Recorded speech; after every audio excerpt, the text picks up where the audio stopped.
Good morning everyone. Good morning. তো আজকে good morning বলি তোমাদের সাথে ভিডিওটা স্টার্ট করছি। অ্যাকচুয়ালি আজকে করবো আমি একটুখানি ব্লগ। আজকে লং ভিডিও করবে, লং ভিডিও। হ্যাঁ, সবসময় তো শর্টস দিই, খুব কম আমি লং ভিডিও দিই, বাট আজকে ভাবলাম একটু ব্লগ করে একটু লং ভিডিও দিই। তো চলো ভিডিওটা দেখতে থাকো, সব কিছু তোমাদের দেখাবো, আজকে কি হয় না হয় সব কিছু তোমাদের সাথে শেয়ার করবো। ভিডিওটা স্কিপ না করে ফুল দেখতে থাকো। আগের ভিডিওতে তোমরা দেখতেই পেলে যে আমরা দিদিদের বাড়ি এসেছি। তো এইটা ছিল তার পরের দিন, মানে সেকেন্ড দিন ছিল। তো এখন সকালবেলা সব কাজকর্ম চলছে। প্রচন্ড গরম লাগছে, কিন্তু কাজকর্ম তো করতে হবে একদম। তাও ভাবছি দুপুরে রান্নাটা ওকে দিয়েই করাবো। ওকে, কোনো ব্যাপার না।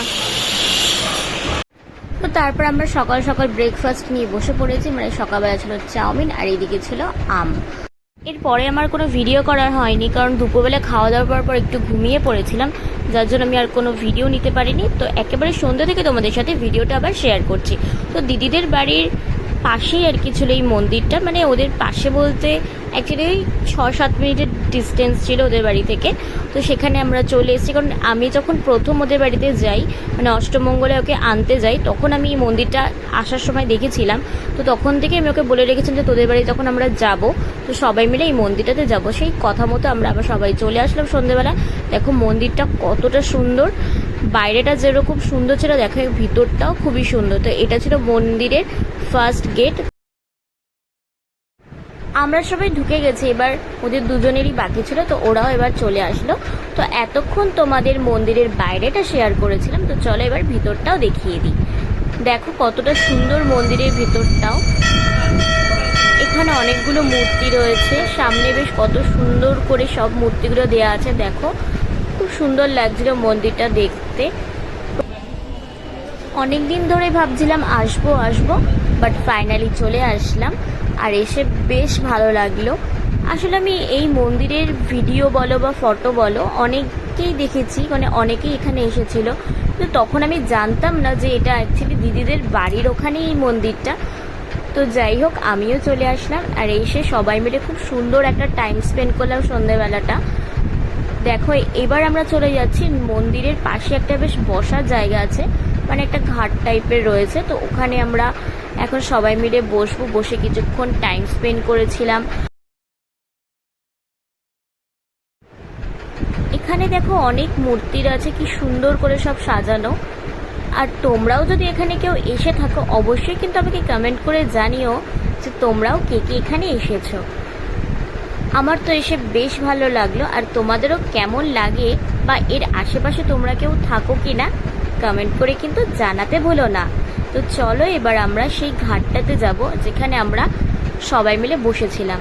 দেখো আমি তো প্রথমে এসেই বেশ একটু ওই জলের কাছে যেতে চাইছিলাম, কিন্তু দেখলাম যে ওখানে স্লিপ কাটছিল, মানে পুরো সিঁড়িটা লাস্ট সিঁড়ি পর্যন্ত বেশ জল ছিল, আর যেহেতু বেশ সিমেন্ট করা না ওখানে স্লিপ কাটছিল, আমি নামতে পারছিলাম না।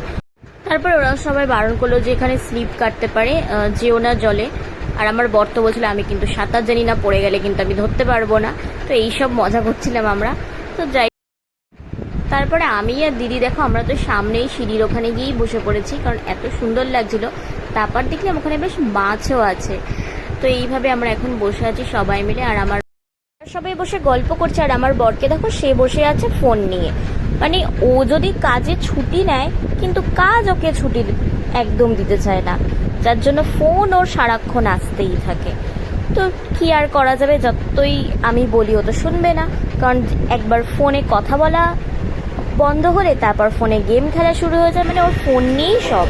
তো যাই হোক এত কিছু বললাম, তারপরে তার একটু মনে হলো যে না এবার ওদেরকে একটু সঙ্গ দেওয়ার দরকার। তারপরে এসে আমাদের সাথে নিচে বসলো, আর আমার কথা শুনে তারপরে সে আমাকে একটু ক্যামেরা করে দিল। তো যাই হোক ক্যামেরাটা করে দিয়েছে বলে কিন্তু আমি নিজেকে আবার একটু দেখাতে পারলাম।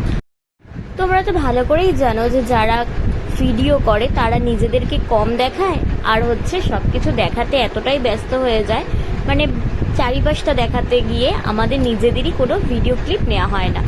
তো বর একটু সেই ক্যামেরাটা ধরে দিয়েছিল বলে আমি একটুখানি নিজেকেও দেখাতে পারলাম। তো আমাদের এবার ঘোরা কমপ্লিট, আমরা এবার বাড়ি যাব না। না না, একদমই নয়। অ্যাকচুয়ালি বাড়ি যাবারই কথা ছিল, কিন্তু ওরা আমাদের কেউ যেতে দেয়নি। সেই রাতটা আমাদের ওখানে স্টে করেছিলাম। তো তার জন্য সন্ধেবেলা এখন বললাম যে চল, যখন আমাদের বাড়িতে যেতেই দিবি না তো আমার সাথে তোরাও চল। তো আমার যেহেতু এই দোকানে যাওয়ার কথা ছিল, আর বোনকে তারপরে আমরা বিশ্বপাড়াতে নামিয়ে দিয়ে আমরা ওখান থেকে ট্রেনে করে চলে আসলাম বিরাটি। তো এখন আমরা চলে এসেছি ববি জুয়েলার্সে। এখানে কিন্তু আমি বিয়ের আগের থেকে যেসব জিনিসগুলো বানিয়েছি আর কি, তো মোটামুটি আমি এখান থেকেই বানাতাম। আর তোমরাও যদি কেউ এখানে আসতে চাও অবশ্যই আসতে পারো। এটা একদম বিরাটি স্টেশনের কাছেই, 1 নম্বর প্ল্যাটফর্মের ওখানে। তোমরাও জানিও যে আমার এই টার্সেলটা তোমাদের কেমন লাগলো। এটা অ্যাকচুয়ালি আমার বর আমাকে অ্যানিভার্সারিতে গিফট করেছে। তারপরে আমরা ওখান থেকে বেরিয়ে আসলাম বিরাটি, মানে আসার সময় আমরা নিয়েছিলাম আইসক্রিম, আর ওখানে ছিল স্যান্ডউইচ আর চিকেন হটডগ ছিল। বাড়িতে আসার সময় ওরা বিরাটি থেকে কিছু ফল কিনে নিয়ে এসেছিল, আর সেগুলোই এসে আবার কাটতে শুরু করে দিয়েছে। দেখো আকাশটা। আর আমি এসে রান্নাঘরে তাই দেখছিলাম যে এত সুন্দর করে আপেলের খোসা টোসা ছাড়াচ্ছে। এখন এই শশা, বেদানা, আপেল এগুলো খাওয়া হবে। তো যথারীতি আমাদের এবার সব ফল কাটা কমপ্লিট। তো চল একটা ফাইনাল লুকটা দেখিয়ে দিই। তারপরে রাতে আমার আর ভিডিও করা হয়নি। তো সকালবেলা থেকে আবার স্টার্ট করলাম। দেখো এই যে সকালে এটা জল খাবার ছিল, নান, ঘুগনি আর কেক। সময় আবার যখন সবাই মিলে একসাথে হবো তখন আবার নতুন করে ভিডিও করবো। তো আজকের মতো টাটা। চলো, গাড়ি এসে গেছে। চল এখন আমাদের গাড়ি। অ্যাকচুয়ালি এই কারণেই আমার আর বড় ভিডিও দেওয়া হয় না। এই যে খাবারটা তোমরা দেখলে, এটা অ্যাকচুয়ালি পরের দিনে, মানে রাতে তোমাদের এই ফল টল দেখালাম, তারপরে পরের দিন সকালবেলার এই ভিডিওটা। সকালবেলা আমি একটুখানি ভিডিও নিয়েছি। একদম এরকম তো তারপরে একেবারে আবার যাওয়ার সময় এটা এই ভিডিওটা অ্যাকচুয়ালি সন্ধেবেলার ভিডিও। তো সন্ধেবেলা আমরা এখন চলে যাচ্ছি বাড়িতে। দেখো এবার এয়ারপোর্ট, মানে এটা এয়ারপোর্টের সামনে দিয়ে যাচ্ছি। এয়ারপোর্টটা জাস্ট ক্রস করলাম। তো এখন আমার বাড়ির দিকে রওনা দিয়ে দিয়েছি। তো এই কারণে এটাই হচ্ছে আমার লং ভিডিও না দেওয়ার মেইন কারণ আমি কখন ভিডিওটা যে অন করি, কখন আবার ভিডিও অন করি না, যার জন্য আমার পুরো ভিডিওটা ঠিক কমপ্লিট হয় না ম্যাক্সিমাম টাইমে। এই কারণে শর্ট ভিডিওটাই আমি বেশি দিই। এই 3টে দিন কিভাবে যে কেটে গেল সত্যি বুঝতে পারলাম না, কারণ অনেক দিন পর সবাই এক জায়গায় হয়েছিলাম। তো এই 3টে দিন মনে হচ্ছিল খুবই কম। অ্যাকচুয়ালি 2 দিন থাকার কথা, তো তারপরে যে আরেকদিন বাড়লো এটাই অনেক। তো এখন কিছু করার নেই, যে যার মতো সবাই আমরা ব্যস্ত কাজে। তো চলো আবার সবাই একসাথে হলে আবার ভিডিও তোমাদের সাথে শেয়ার করবো। তো আমরা এখন বাড়ি চলে এসেছি। আজকের মতো ভিডিওটা এতটা।